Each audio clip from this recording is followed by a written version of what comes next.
Welcome to Board Ghost, a story broadcast with games as the engine.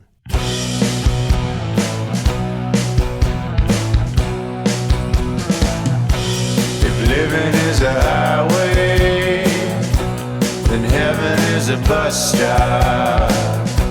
Been waiting for a minute there, or has it been forever? 'Cause dying don't agree with me, no.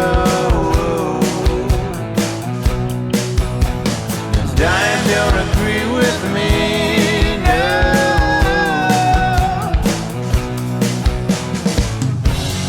All you board ghosts, come with me, we're going home. We believe you're out there, hungry for stories for shared experiences. We can't see you, can't hear you, yet we will play for you. This night's offering is Kingdom. To learn more about Kingdom and how we generated the story in our game, go check out our rules primer for Kingdom on the website. So we played Kingdom once prior, and you can go check out that episode. This week, we have a new set of players and a new game. I'm one of your humble players, John Holt. With me is... Ken Breese. Nice to be here. I was going to say nice to see everyone again. And with us for the first time... Hi, I'm Gailey. It's been a long time since I've done any role-playing. Yes. So I'm very excited. We're excited to have you here. Thank you so much for coming on the show. Yeah. right. Dee and I used to play D&D together a lot. And Dee was actually... D&K played D&D. Exactly. Dee was in one of my Tomb of Horror games that I ran, which was super fun. That Cool. was so Yes, fun. it was. It was wild. Wild good times. And hopefully it won't be a Tomb of Horrors tonight. So let's roll right into generating our kingdom. The first step is to figure out what our kingdom is. Yeah, we could circle the gyre, too, and go like, what's our genre? And then kind of start to... Yeah. What's the hone in. genre? Ever since you said Tomb of Horrors, now I can't get that out of my mind. Thinking Yeah. of like an adventuring dungeon and the creatures and traps and ecosystem that exists there. That might be... My plan. My plan to influence everything. I know now I can't get that out of my head. I think coming in I was like, I don't want to do a Western theme. No. I've been watching lots of Westworld. Oh, so such a great show. Yeah. Oh, so good. I don't know if you guys have any ideas. So good. Historical on Earth? Are we thinking more fantastical or speculative, as it were? I'm okay with either.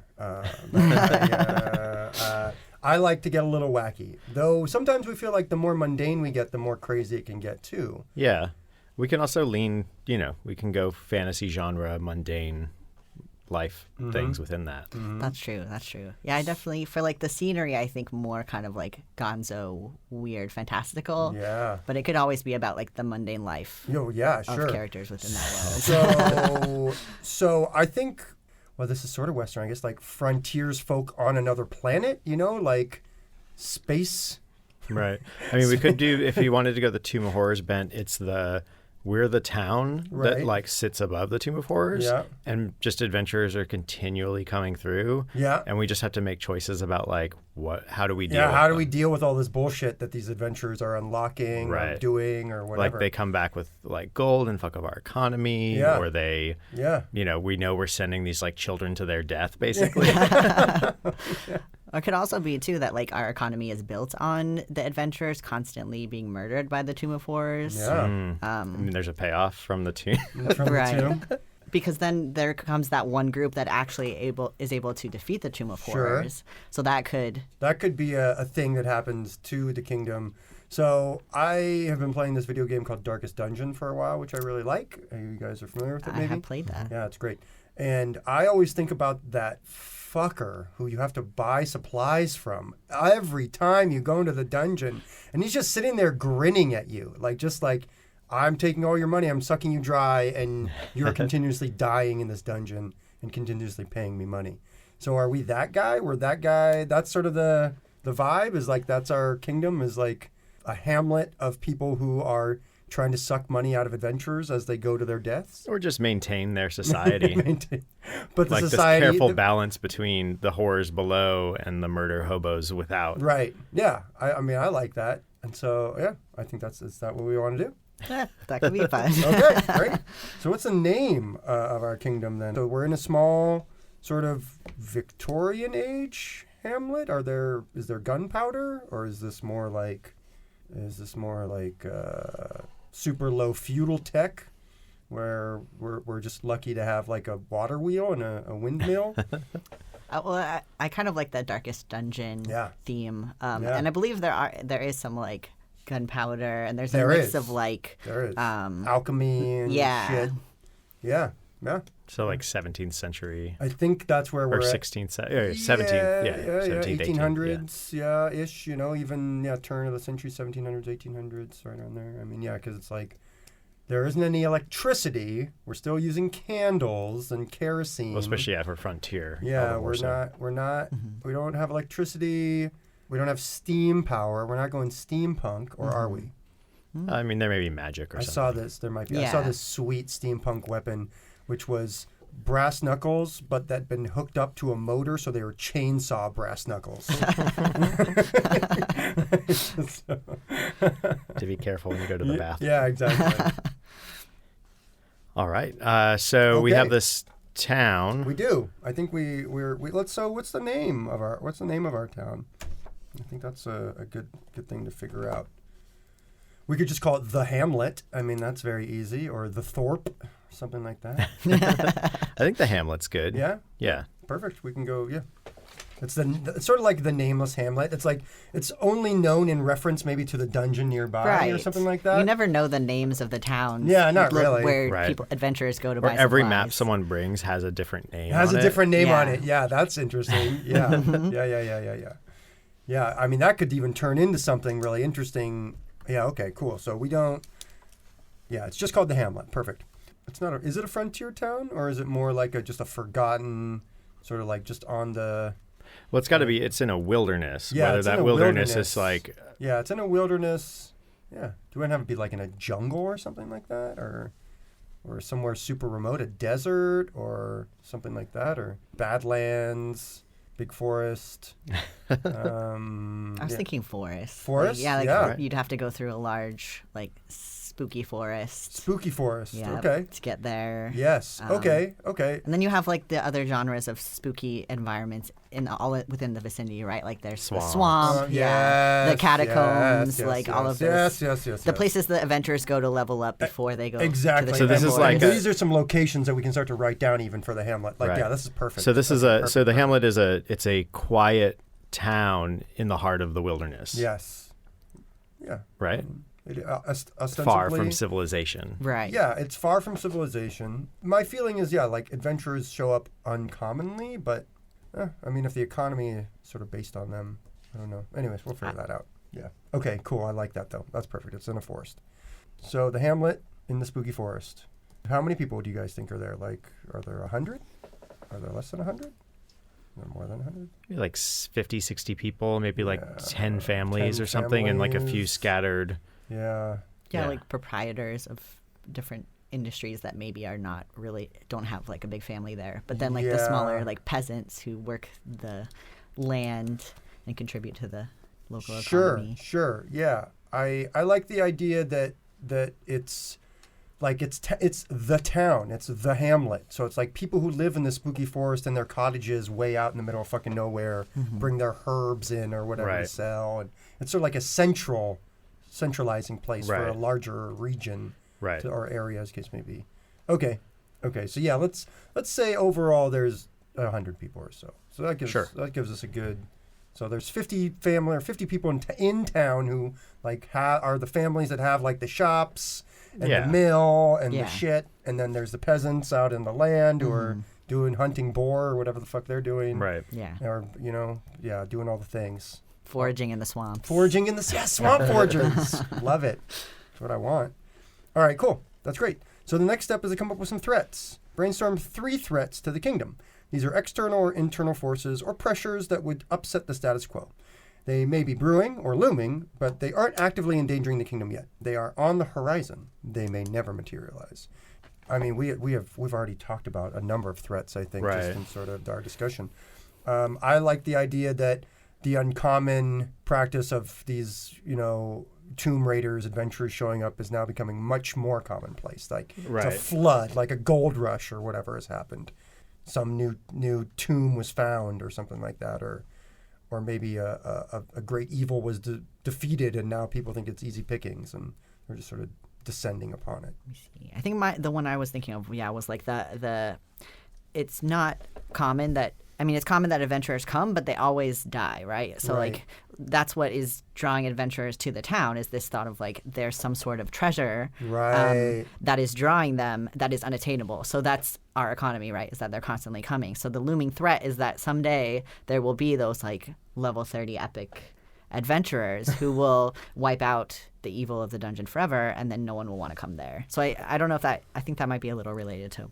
I feel like that's internal. That's an internal threat, this idea that the economy is going to go down in flames once there's no reason for anyone to come here anymore. Right. So does that mean the internal conflict is a group or groups are attempting to stop those types of adventurers from succeeding?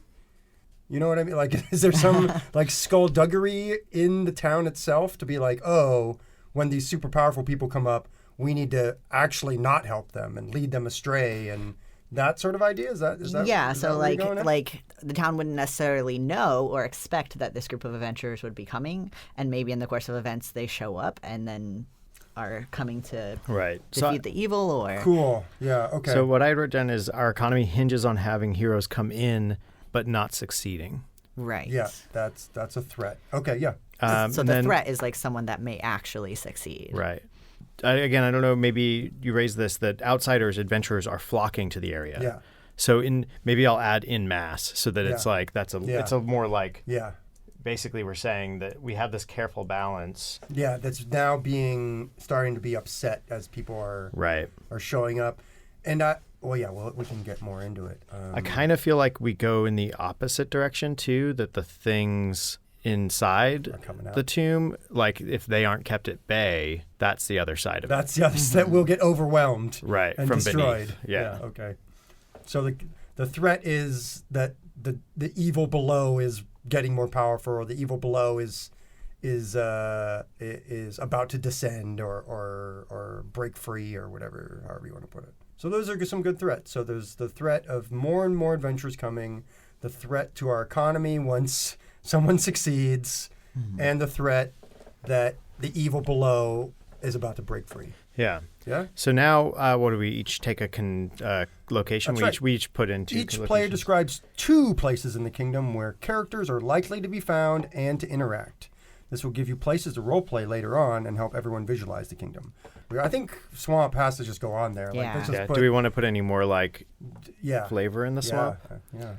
Well, I like the idea of swamp foragers. Yeah, so swamp there's foragers. a number of natural resources in the swamp that are useful to us. So different kinds of like swamp plants and maybe specific like swamp animals. What about like almost like a swamp burg? Like there's like the camp at the swamp where like the foragers hang out, right? You know, so it's like it's not town, but it has a little bit of a civilized, quote unquote, or at least organized aspect to it. Well, yeah, because I imagine like the swamp foragers they're sort of like outcasts from I mean, they live in the swamp, so they're generally weirder. And that's sort of like, but they don't come to the town as much as someone goes out to their camp. That's where they trade. Yes. Right. Yeah. So I was thinking, so it's weird to see swamp foragers in town, in the Hamlet. Right. Like there's people who go to them. Yeah. Yeah. There might be 1 or 2 who like are weirdos who come to the Hamlet or something like that. So I was thinking the ruined tower with the stairs that lead down. Okay. That's perfect. Yeah.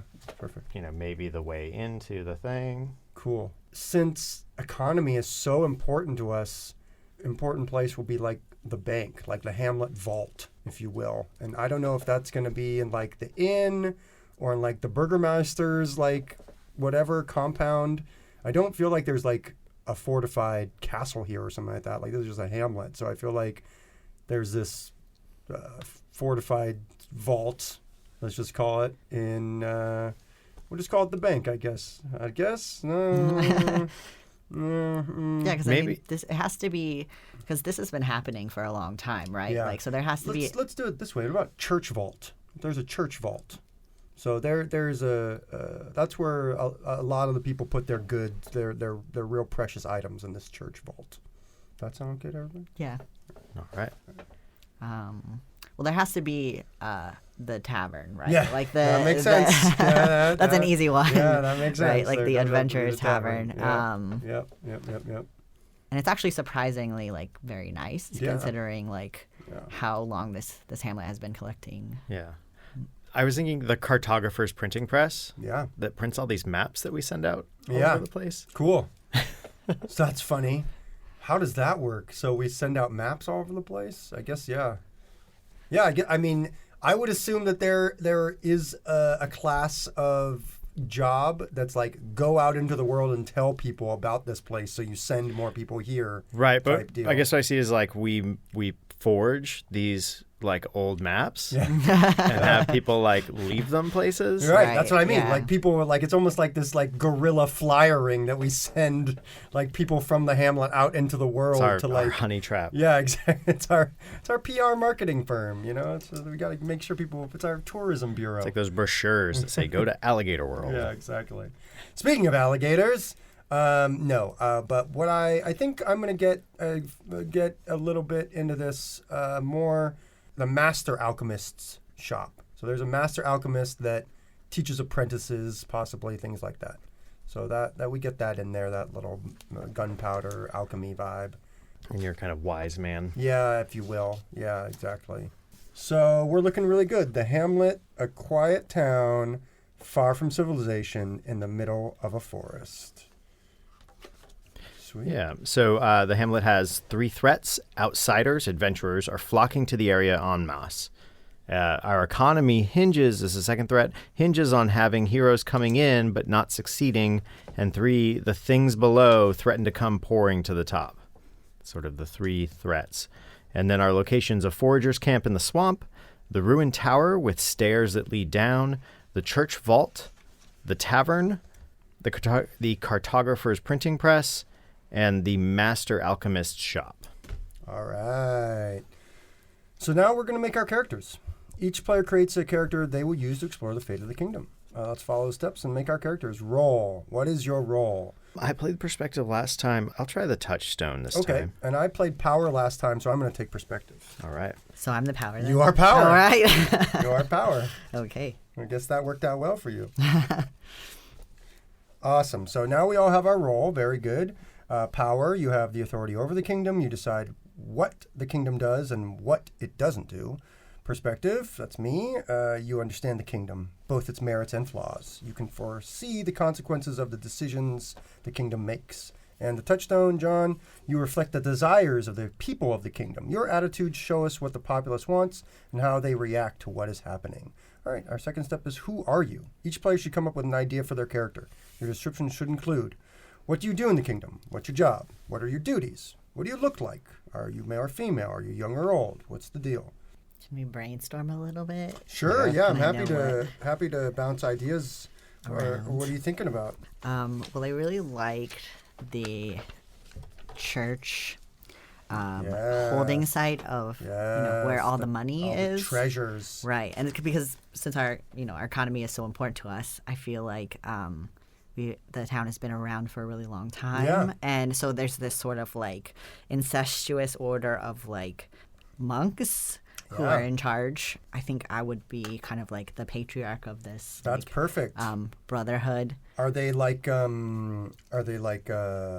money worshippers? Is that That's what I the was trying to church- yeah. decide because I'm thinking of like what I would care about. I mean, yeah. Is it You know. is it commerce, or is it protection, or is it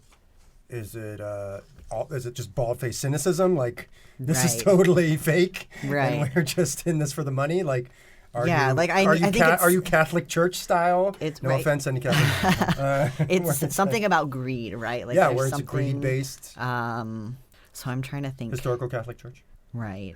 not Right. not current day. But if that Love there the should Pope. be some sort of actual religion Yeah. involved with the greed. Yeah. I'm trying So to think. I mean, I like that there is a religion of greed. I mean, that makes sense to me. That is something that people that's normalized. Like it is actively okay to bilk people out of their money Right. Yeah. if they're outsiders. Or it's sort of like tithing, but an Yeah. extreme version of tithing Yeah. where like yeah, it's great to give everything you have, Mm-hmm. but getting people to give you everything they have and like Mm-hmm. sacrifice them up Yeah. is even more of a Yeah. Right. of a gateway I mean, to. I feel like the incestuous thing, not literally but figuratively, Right. can be expanded to the entire society, the entire kingdom.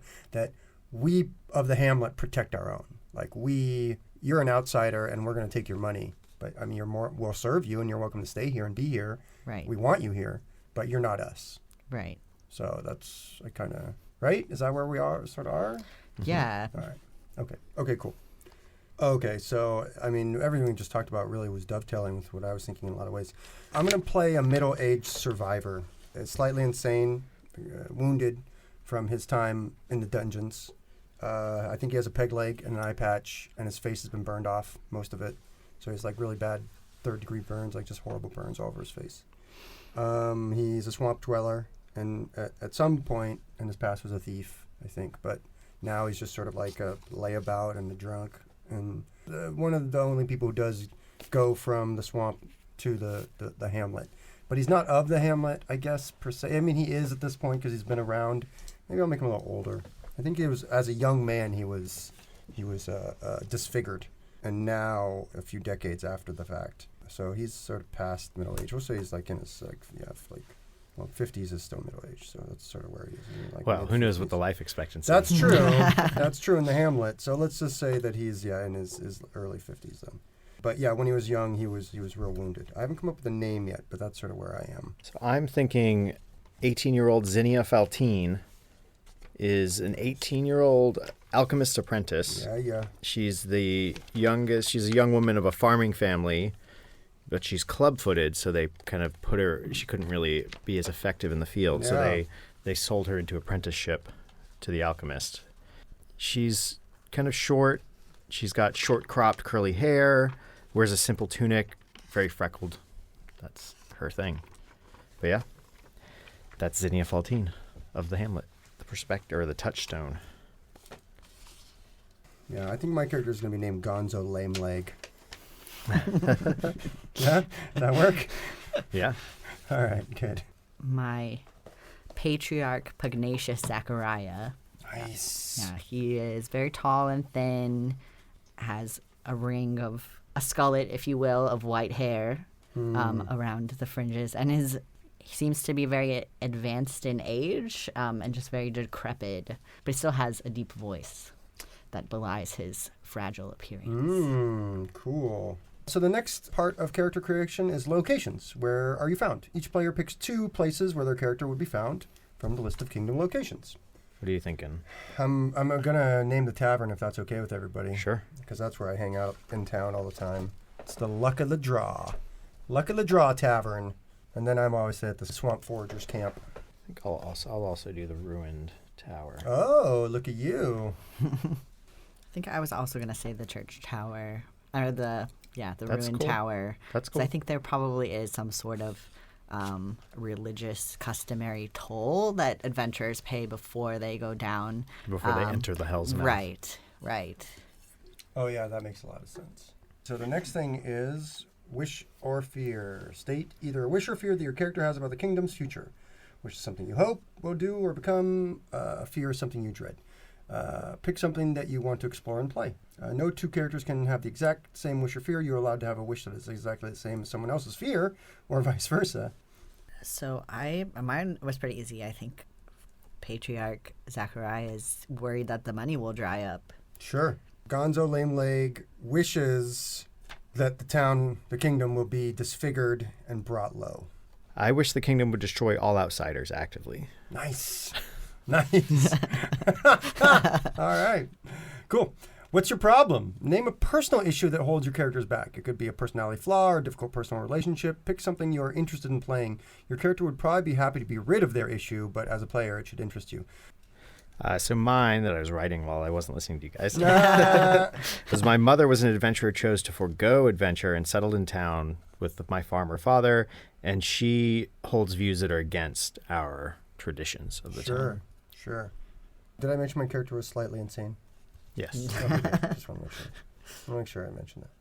I think my flaw is going to be that I have weird prophetic dreams, like that something needs to be completed before I could quit this place or leave this place, or else I would have probably done that a long time ago. There's just something keeping me here. I think it's going to be that something needs to be finished. So not prophetic dreams per se, but haunting dreams. My character is dying, so there's some sort of like health issue that is like a wasting sickness or something that he has to keep secret because he so badly wants to stay in the faith and retain his position as kind of like the patriarch of the town and continue to, express his religion and bilking adventurers as much as possible. And does that make sense? Does that work in the context of there? His flaw is his failing health. Yes. Yeah. Okay, bond is our last one. Describe your connection to the character to your left. It can be a personal relationship to the way relationship or the way your duties in the kingdom require you to interact. It could be a friendly relationship. It could put you at odds. What do you need from them? Discuss it with the other player to make sure it makes sense. I think I probably seek you out to try and interpret my dreams, but you don't have any actually holy powers, right? You're just sort of like a... I guess that remains to be seen. Okay, that remains to be seen. Okay, I'm hoping you do. Okay. I think that's where I'm going, is that one of the things I do in town always is try and get some time with you to discuss your dreams. The religion. I'm a faithful person. I believe in for whatever reason I've taken up the faith of the Hamlet, and I like to go to the church. Though I think part of me is like the money's here, and I have a thief past. My background is a thief, so I feel like there's sort of like a double thing where I'm like, oh, I always want to like I want to see the vault, and I want to know things about it. So I think there's a double thing. I seek absolution and enrichment from you. So I'm sort of like one of your parishioners, I guess. Okay. Yeah. And you might be like my confessor or guide or whatever. Okay. So I think maybe Patriarch Zachariah, when Zinnia was born, counseled her family and advised them to basically sell you into what is a very honorable profession, drawing adventurers to the town in order to take their money. I see that as a very honorable thing to do, as opposed to, letting her die in the fields like they usually do. Placed in the tombs. For the glory of whoever our greedy God is. I have to figure out who that is. I was thinking that part of the alchemist's duties is to gather information. And kind of keep... That's interesting. So the alchemist is sort of your wizened old man too. Like he's the one the adventurers go to his tower, sage, if you will. Yeah. And to the workshop. So part of that is staying on top of things, and so part of the apprentice job is to kind of be seeking that knowledge, seeking that information. Sure. Primarily, and Zinnia has been tasked with keeping track of specifically you and other adventurers who may come out, like adventurers who come in and any like adventurers who are still around the town who may have survived, at this point her mother and the others. That's what I'd like to sort of explore, is the connection between her mother and my character. I feel like there might be one. So her task, as distasteful as it is to maybe not keep you alive, but keep tabs on you, and sort of understand what the effects of the tomb were on you. So we talk often, or is it more like a clandestine surveillance? Yeah, I think that a clandestine surveillance is out the window because there's so few people here. Not. So we have a relationship of some type, maybe a friendly relationship or I'd say what I do too. Like, do you buy me drinks? I think what I do is like there's a part of your madness could have like some physical manifestations. And I mean, I have a peg leg, one eye, and my face is but like seizures or something. Yeah, seizures as well, is perfect. Yes, which puts you in your fits and stuff. Yeah, so you have these fits. I have fits. And to keep those at bay, there's like an herb that you gather from the swamp and using the alchemical. So you're my doctor. Effectively, you're a pharmacist. Yeah, you're pharmacist. Awesome. You guys also have your physical disabilities. Exactly. With each other. We do. That's correct. That is correct. Okay, cool. So you offer me treatment, and so basically, I offer you treatment with a slightly addictive Sure. anti-epileptic, an Yeah, anti-fit. And I think drug. we're friends. Like I think, oh, what a sweet person. But that's really in just truth, a reason to be close. Right. In truth, you're keeping tabs on Right. me for the Alchemist Guild. Right. Sweet. Got it. All right, so we've generated our kingdom. We have the Hamlet, a quiet town far from civilization in the midst of a forest and on top of a warren, a den of undiscerned evil or something. Or, maybe we're the evil dungeon. above it, the good. Evil dungeon. Yep. So our threats are outsiders, adventurers specifically, are flocking to the area en masse, or the mass of them coming would be the threat. Our economy hinges on having heroes come in but not succeeding, so the threat of losing that balance is a problem as well on either direction. And the things below threaten to come pouring to the top is the third threat. So there's three. This sort of the center threat there describes the balance a little bit, but Yeah. we're at a tipping point or tipping place. Our locations are a forger's camp in the swamp, a ruined tower with stairs that lead down, the church vault, the Luck of the Draw Tavern, a cartographer's printing press, and the Master Alchemist shop. All right, and my character is Zinnia Faltine. She is a young woman, she's 18, well past marrying age, but she's apprenticed to the Alchemist. She was actually, her family put her in apprenticeship because of an infirmity. She has a clubbed foot. She's a short woman. She wears a simple tunic, keeps her hair cropped short, as is the Alchemist apprentice way. And her family is a farming family. Her mother was actually an adventurer who chose to forego entering the tomb and settled in the town, married her father, had kids, etc. And the issue she has with her mother is that her mother holds views that are against the traditions of the town. And Zinnia's wish is that the kingdom would destroy all the outsiders and take a very active stance in that. She has a bond with Ken's character Gonzo, where she is tasked with watching him as part of her alchemist apprentice duties, but to get close to him to gain that information and gain that connection, she pretends friendship and offers him medicine that keeps his fits at bay. She's usually found in a couple locations, the Master Alchemist shop, where she, I'd say has, she's kept, her bunk is kept and where the other apprentices stay, and the ruined towers with stairs that lead down, which could be the entrance to the place of horrors, the place beneath. All right, and my character is actually the touchstone right now. That's right. I'm playing the role of the perspective. My character's name is Gonzo Lameleg. Gonzo is a former adventurer and tomb raider, a former thief. He went into the evil darkness of the Underwarren decades ago and was horribly disfigured due to that experience. He lost a leg, an eye, his face was burned off. He also starts to have fits and seizures after the fact. He's middle-aged, probably in his late 40s, early 50s. He is a swamp dweller. He actually lives outside of town for the most part. He's a layabout and sort of a drunk.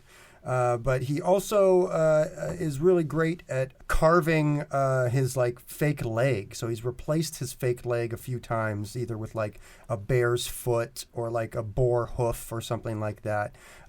His wish is that the town itself, the Hamlet, will be disfigured and brought low, much like his own appearance. He has a lot of hate in his heart for the Hamlet, but he can't leave.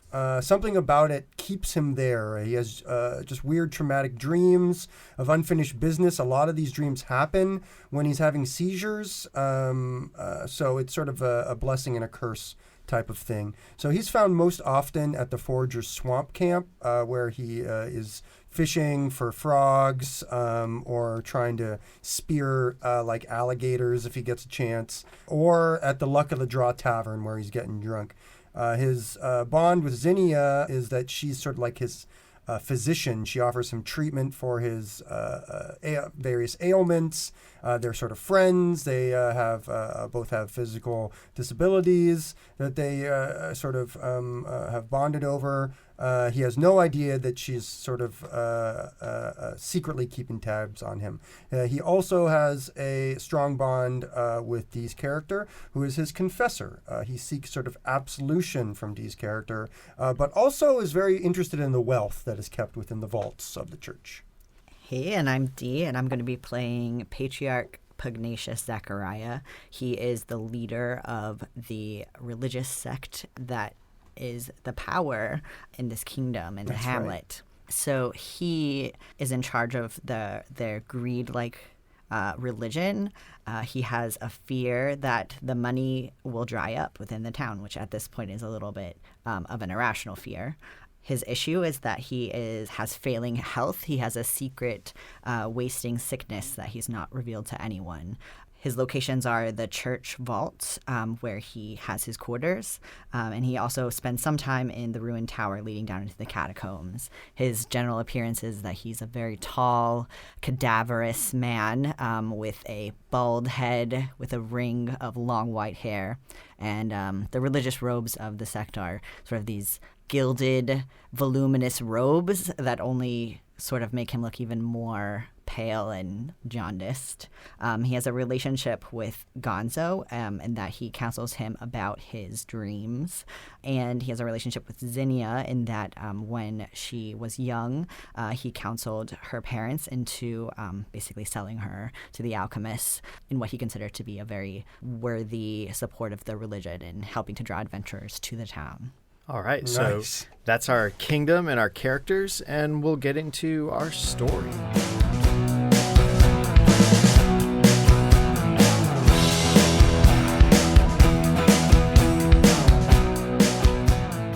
All right, so I'm going to be going first, Zinnia Faltine. Whether or not I use a voice is to be determined.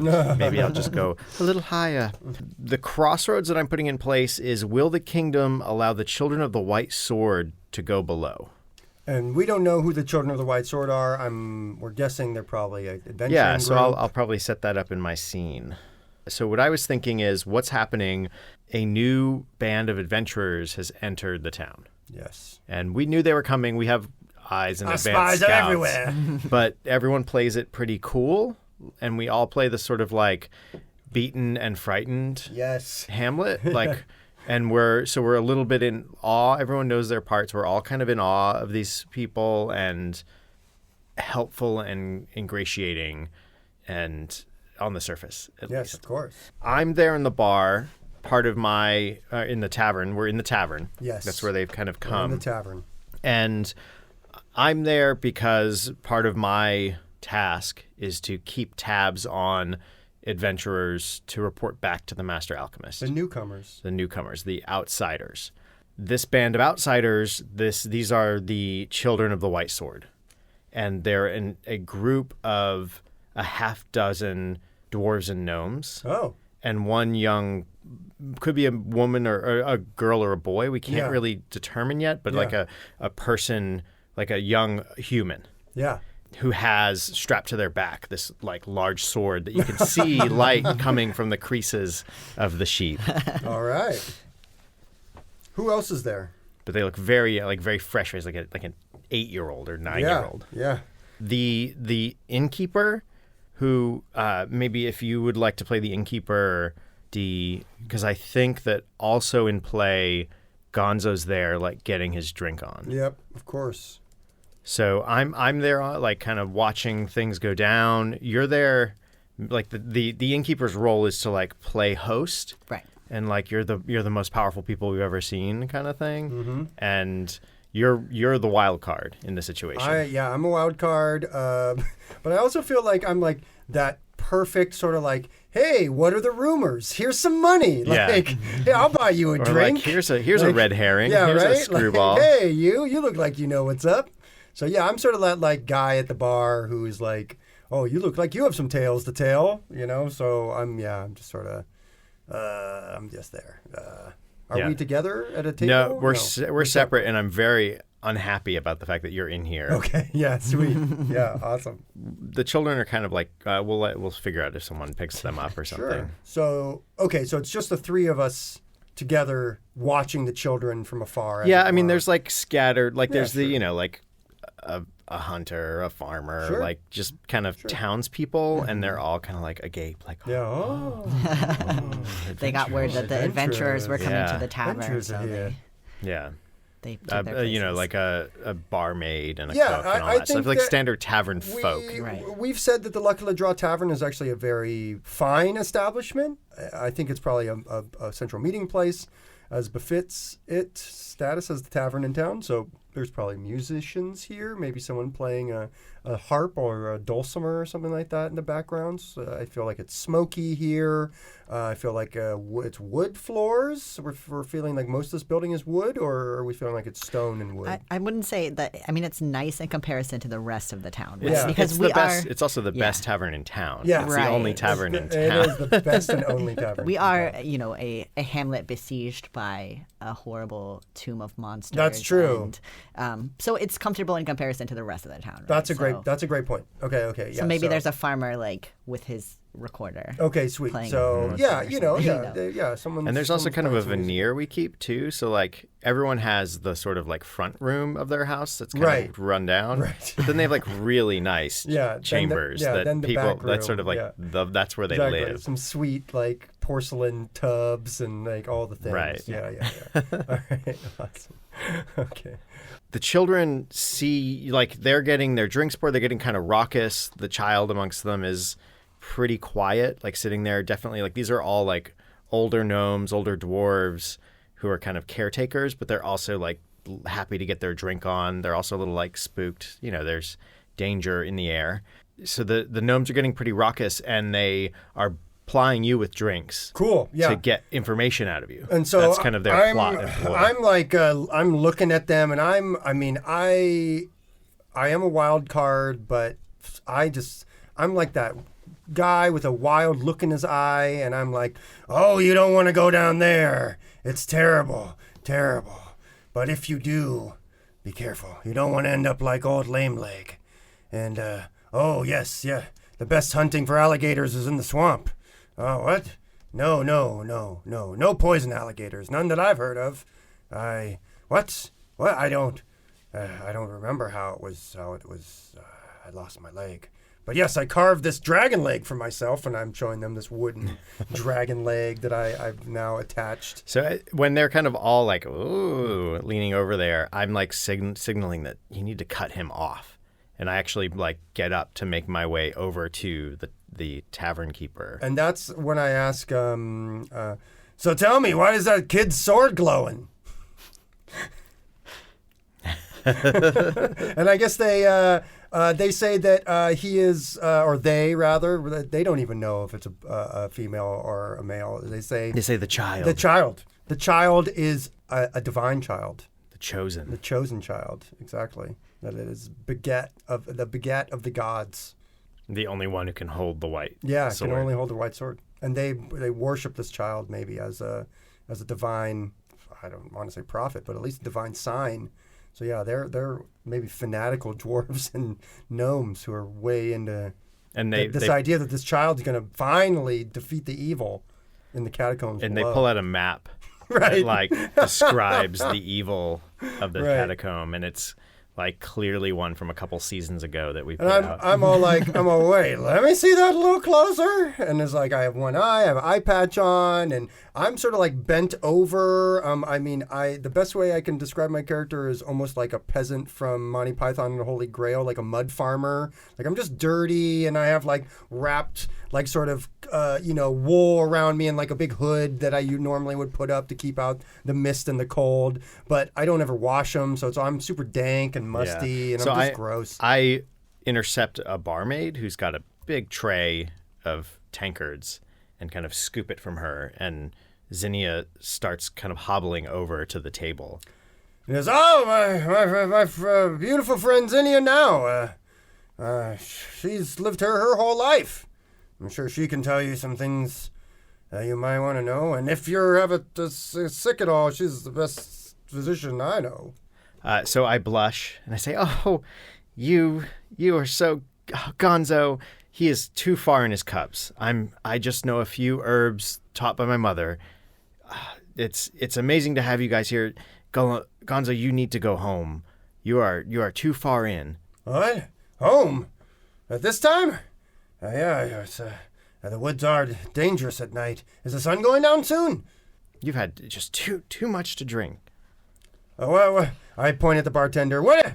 Did you make this happen? This is unconscionable. They bought me drinks. I'm helping out with everything around here.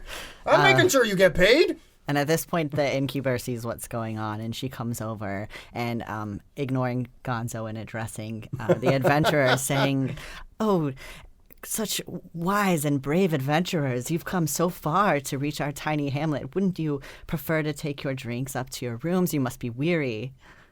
They're actually getting a little like drunk themselves and kind of like rowdy and lecherous. We do heavy pours in this inn. There's a heavy pour here. So they start like laughing and kind of like eyeing us and you know, we both like, we blush more. We look like we're blushing. We're actually flushing with rage. And that's when I trip over the dragon leg. I trip. Yeah, right. And spill beers all over everyone, including the child who leaps up and is aghast. And everyone's like, all the dwarves in them's like, "Damn it, Zinnia, watch where you're going!" Gonzo, you goof, you've tripped me. I guess I could have been me. I'm sorry. Let me help you up. This is terrible. I can't take it. And I put my hands in my hand and scurry out bawling. Yeah, and I look around like at a loss, and I'm just all like, "She normally doesn't do that. Sorry there, gents and child. I guess I better go check on her." Yeah, and the child takes like a rag and is wiping their face and is like in this melodious, like angelic voice. Right. "I believe it's time we all go to bed." Awesome. Yeah. And the innkeeper just, tries to make them comfortable and is very trying to give as much hospitality to this child as possible, keeping an eye on getting a little more gold from them in the process of their stay at the inn and helping them up to their rooms. Perfect. That seems like that's the end of the scene. We can all do some reactions now. After the main scene, any player can narrate a short reaction to show what their character thinks or does about what happens. A reaction also lets you respond immediately instead of waiting for a later scene. Yeah, I'll react real quick. Yeah. So I get outside, and I wanted to just straight up poison all these people. And you come hobbling out, and I pull a dagger. Oh, shit. And I have it to my side, and you're coming closer, like, "I'm so sorry." Yeah. And I've never seen you act this way. another apprentice grabs my arm before I can like bring the dagger up. Sure. And I catch myself. Cool. And say, "Gonzo, you just need to be more careful." Well, I'm not very good at being careful, as you can see. And I sort of gesture to my various deformities. "You got to get on home." And I start hobbling away. "All right, I'll see you in a few days." The other apprentice pats me on the shoulder, and we both just like stare with hate at your back as you walk away. So, John, you're playing the touchstone, so I feel like your character's attitude is now the sort of the kingdom's attitude. Yeah, we're pretty like heavy xenophobes. The kingdom is starting to turn against this new group that's coming to town. That maybe there's the conflict. Turn against. Yeah, as it were. Yeah, yes, very well. I think there's probably a dichotomy of like, it's good for the economy that people are here, but this specific group, they're like, "Oh shit, are these guys the ones?" Because no, we've never had some child of a god show up before. Yeah. So maybe that's what's going on, right? Don't you, as a touchstone, you have some things you can do? Yeah, I think, there's... But mine is like, that's the attitude of the people. But yeah, this is a makeup that's different. This isn't the same grizzled veterans. Yeah. And so there's actually like maybe a split. People are a little more torn. Like, what do you, like, this is a child. Yeah, yeah. What do we do? Like, we've hated these grizzled, like, hardened people who have definitely like come through with blood on their hands, right, seeking gold and treasure, and this is like who treat us like garbage and are just right. Like, and so this horrible. is still an outsider and still a threat, but it's in a guise that is actually almost more frightening because it's unknown. Yes, I love it. I think I'm just gonna go advance our crossroads. Okay, cool. Bit. So once we check all the boxes on the crossroad, then we resolve that crossroad and we'll start a new one. Once the crisis boxes are all checked off, then we see what happens to the kingdom. Right. Anyone have other reactions? Well, I think probably there is someone whose job it is to report to the Patriarch Zachariah on the types of adventurers coming to town, and especially in this case where it's kind of a weird situation, there would be someone, maybe one of the brothers of the order who might have been in the tavern at the time, who might want to come and report to Patriarch Zachariah about what has just happened. The brother's there and has told you about what has happened. All right. So now the power has been made aware of the situation of what's happening. Yeah, okay. Definitely. I think that I will use my power for being in the scene. I'll say I'm going to predict that the no quality, that should the Hamlet not allow the white sword, the children of the white sword, to go down, Gonzo leads them anyways. I think that's the prediction that I'm going to have. I feel like the next scene is exactly what you were actually thinking about, and I want to go right there.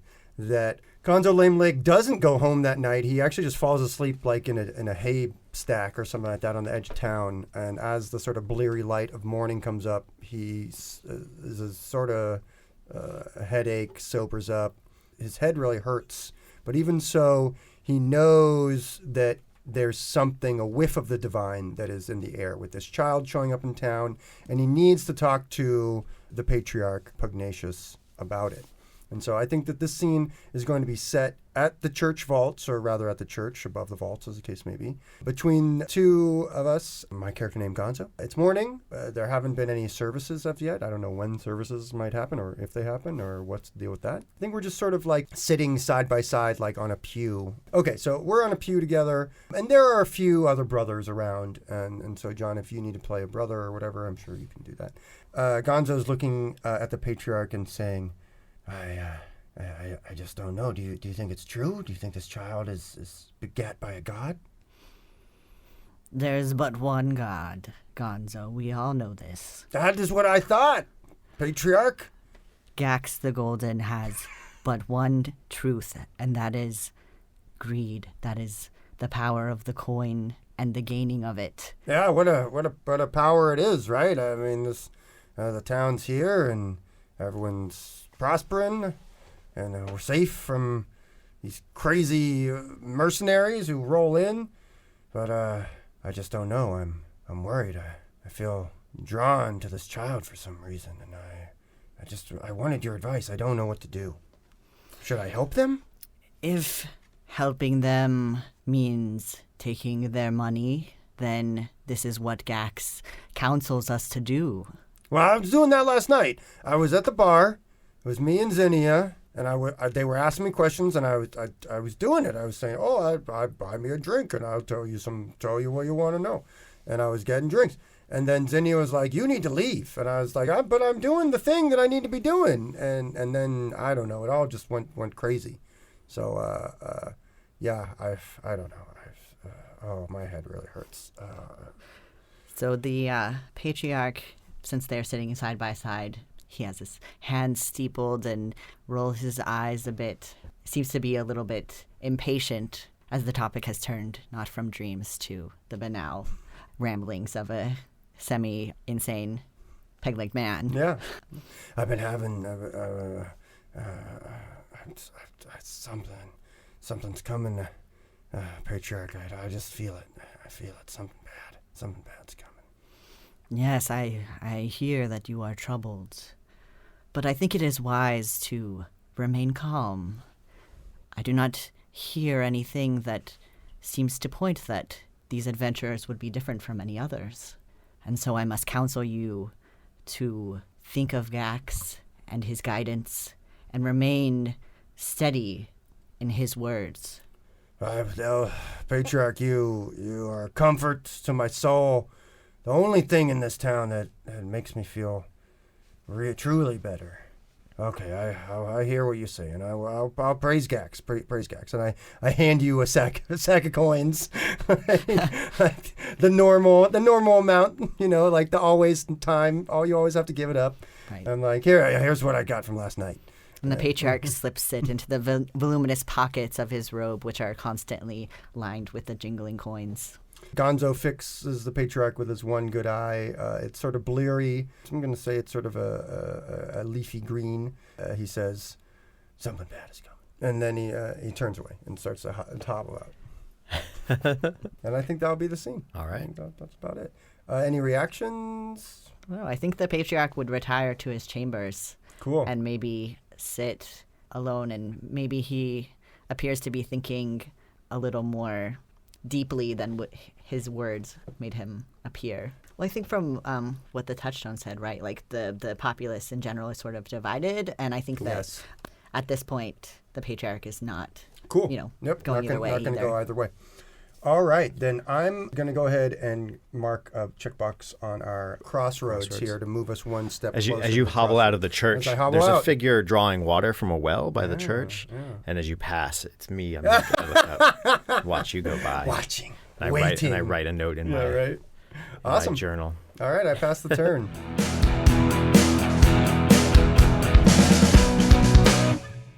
We interrupt our story here and will resume in our next communique. I was one of your players, John Holt. You can find me on Twitter at Lord Joho. Ken, where can people find you? Hey, everybody. You can find me, Ken Breese, on the Twitters at Berlingsbeard, Berlings, Beard. Check me out. And I am D. Gailey. You can find me on Twitter at MixNerd. That's MXNURD. Thanks again for playing with us. That was really fun. Yeah, seriously. Thanks for having me. Yeah, great character. It'll be exciting to have you in next week to finish our story. I'm looking forward to it. So to learn more about the players and the engine in our story, visit boardghost.com. You can attempt to pierce the veil and contact us at BoardGhostWorld on Twitter. Shout out through the ether if you have desires we can fulfill.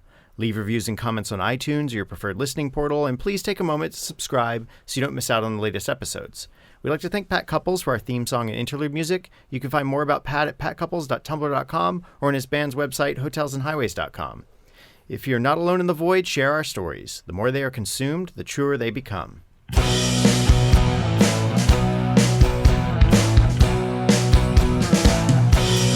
living is a highway, then heaven is a bus stop. Been waiting for a minute there.